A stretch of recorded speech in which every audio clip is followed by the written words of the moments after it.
When is a child ready to use a booster seat instead of a 5-point harness?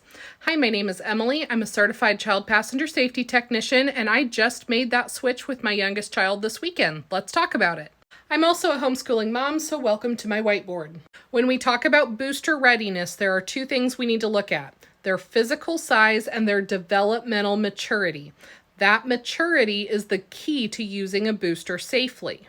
In terms of physical size, they need to be at least 40 pounds and they need to meet the height minimum stated on your booster. All booster seats currently on the U.S. market have a 40-pound minimum.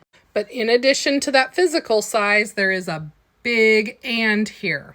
They need to have the developmental maturity to sit safely. In a booster with the vehicle seatbelt instead of a 5-point harness, the child has much greater freedom of movement, so they need to have the self-control to stay in a safe position. That means they're sitting correctly for the entire ride, even if they fall asleep. That means they're not leaning over to pick up a dropped toy or mess with a sibling. They're not slouching. They're not unbuckling at the wrong time. And because they need to be able to do both of those things, I advocate for kids being at least 5 years old before switching, and many kids may not be ready till 6 or 7.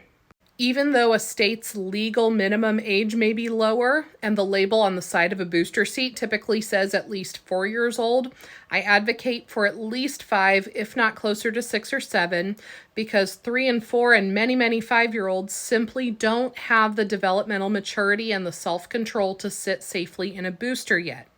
If you're not certain that your child can handle the responsibility of sitting correctly for the entire ride, go ahead and keep them harnessed. It's also important to note that there may be some overlap here. Let's look at my Venn diagram.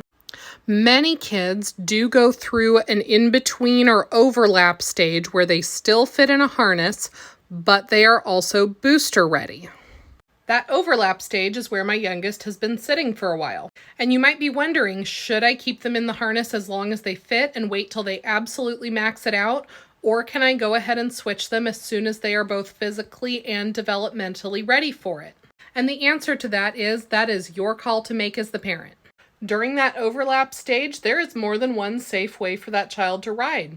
They could use the harness if you wanted them to, or they could use a booster if they can handle it. But you know your child and your family's situation the best. So that is your call to make. I hope that information helps somebody out today. Always read and follow your car seat and vehicle owner's manuals and get help from a CPST if you have questions.